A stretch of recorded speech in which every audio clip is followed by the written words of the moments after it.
I've been doing work with you for three and a half years. Did the prosperity checkbook, and my life started to come together exactly the way I wanted to. I found a nice little house to live in. I had my dogs. I got rid of a relationship that didn't work miraculously without any animosity. I had quite a bit of money that I'd inherited, and I was going to school to study something that I wanted to be studying.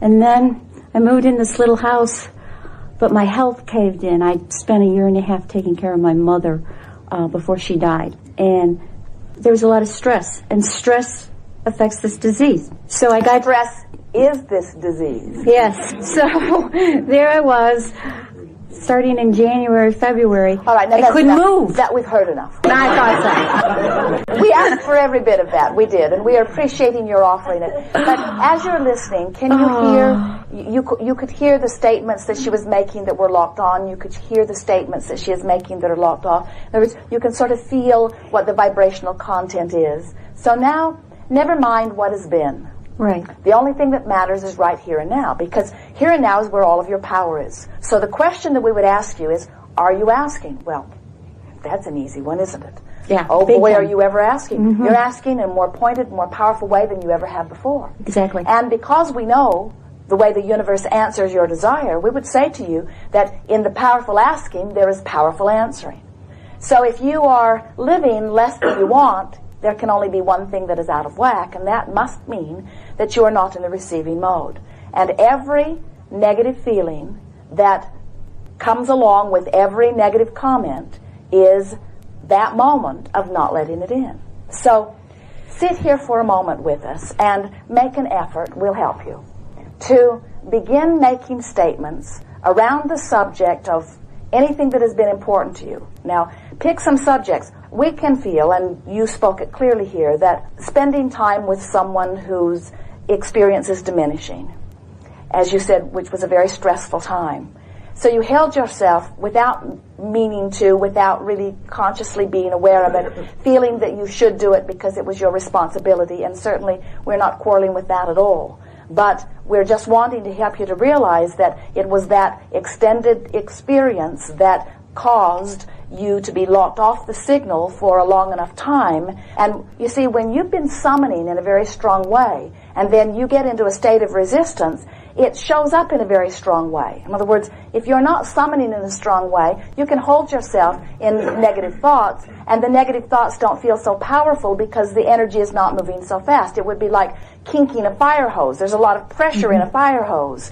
And because there's more pressure in it, the kinking, there is more force even in the kinking. So the resistance is proportionate to the desire that is flowing through. We're not trying to get you to not talk about it because when you open your mouth, negative things come out. Because whether you're talking about it or not, it's still your vibration. There. Yeah. And if you've got that stuff mixed up in your vibration, then it's a very wonderful thing when you hear it come out of your mouth and you stop in the middle and you say, oh, I'm doing that thing I do. This is the sort of thing that I'm doing. One day we were visiting with someone and she was describing symptoms of physical discomfort as you are describing. And her attitude was, for me to be in this place, which feels like major blockage because she has physical symptoms, she said, I must really, really, really, really, really be doing big things. There must be some big blockage within me that's keeping me from thriving. And we said, it's never, ever, ever, ever big. It's never a big thing. It's a constant hammering of a whole bunch of little things. It's just keeping myself steadily in the conversation of what goes wrong. In other words, begin to pay attention over the next few days of the kinds of things you're hearing from people. It's fun even to eavesdrop in restaurants. And what you begin to notice is that often the conversation starts out sort of positive, but then they'll get on something and then off it goes. And that's why we say 2,000 times of catching yourself doing that thing you do is a pretty easy day. So now we want you to begin practicing some different stories. In other words, because we want you to realize that nothing that has ever happened has anything to do with right here and now. Right here and now you're asking. Right here and now the universe is answering. Right here and now are you locked onto your signal or locked off to your signal? That's the only thing that matters. It doesn't matter what happened 15 years ago. It doesn't matter what happened last year.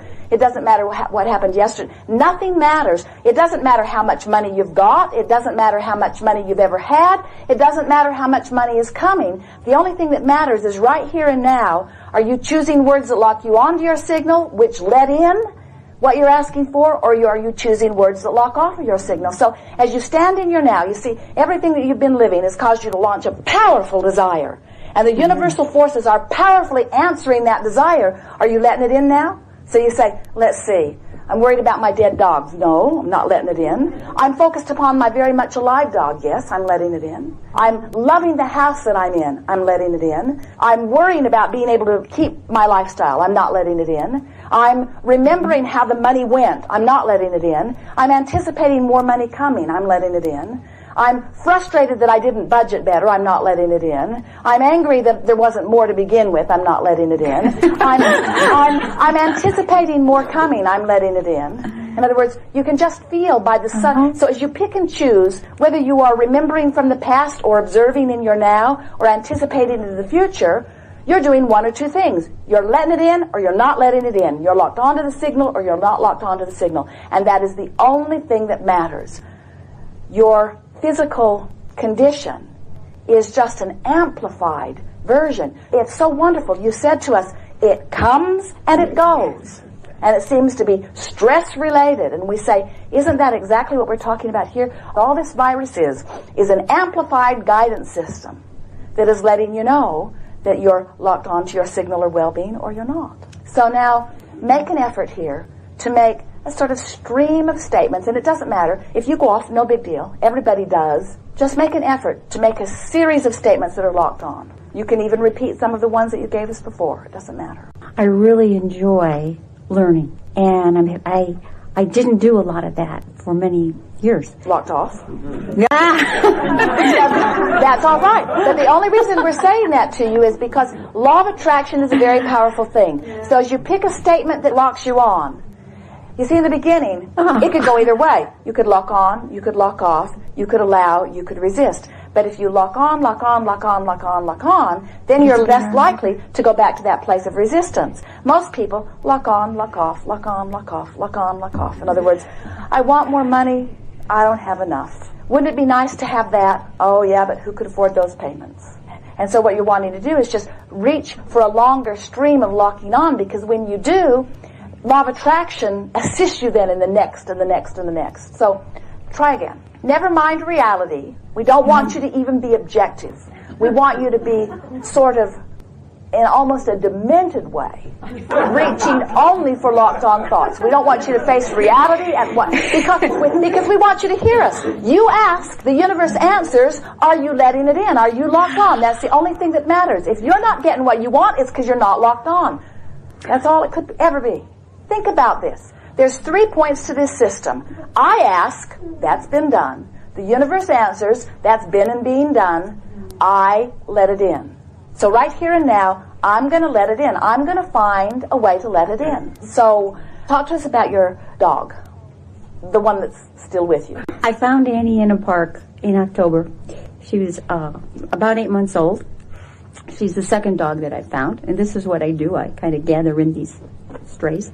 She's a weird dog. She's Shar-Pei and Golden Retriever and Darling. We want to hear more about the Darling. She's very cute. She's rambunctious, and she doesn't behave as well as she might, but she's learning. She's learning. She's very soft to touch, and she's a delight in my life. She really is. She goes everywhere with me. All right, now that was mostly locked on. There was a little wavering, but that was mostly locked on. Mm-hmm. Now pick another subject that pleases you. The ranch. Talk to us about it. Okay. I came to the ranch 7 years ago, and no, this is going to go down very, very quickly. We don't want to talk about this. Then pick another subject. Because, now why? Why? Because we're not interested in reality. We're not interested in objectivity. We're interested in locked-on statements. Because, after all, there's only 3 things. You ask, the universe answers, and you let in. So right here and now, you're just reaching for anything and everything. Ever see a good movie? Ever read a good book? Ever eat a good meal? Ever have a good friend? Ever enjoy a trip somewhere? Ever walk around Bear Lake? Yeah. Yesterday, Jerry said, they can't even remember what it was, but I found myself in the middle of a negative thought. And I thought, ooh, I want to get out of this negative thought. So he took his mind to Texas and focused upon the building project and thought about the water garden that in March will be started. And within seconds, he brought himself back into the receiving mode. As physical human friends, you have become habitual, not just you, almost all of you, offers of this sort of thing. You see something that needs to be fixed, and you turn your full attention to the dilemma. Now, if you're looking for solution, that's locked on. But if you are justifying solution by exaggerating problem, that's locked off. And so, don't expect to turn this corner overnight. No one does. Every opportunity that you can, just ask yourself, am I doing that thing that I've been doing where I'm locked off? And when you catch yourself doing that, then just reach for some thoughts, soft and gentle thoughts that give you just a little bit of relief, that give you just a little bit of sense of locking back onto your signal. And 30 days of practicing that, you'll be in a whole new place. You'll just be amazed at the ease with which this will come. It will only feel like a struggle the first 2 days. By the third day, it will start to feel easier. You'll begin to build some momentum about locking on. And by the end of 30 days, this will feel like such a distant memory.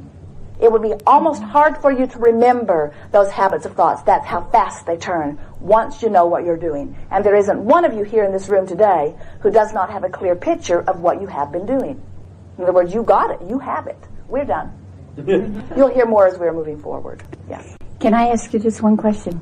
And that is about my beloved black lab. That I had this feel, I took very good care of them, and one had survived a bear attack recently. And then when they were either poisoned or just got in antifreeze accidentally, which I don't know. But I felt guilty, because I moved them and we were in a disconnected place and things weren't quite the same that they had been. And in dealing with death, when are dogs like people? I mean, I know they must have chosen it in some way to just leave like that, but the grief was horrendous. Yes. I never felt such grief. In relationship to the subject of death, your beasts are exactly like you, with this exception. They live shorter, faster, fuller lives.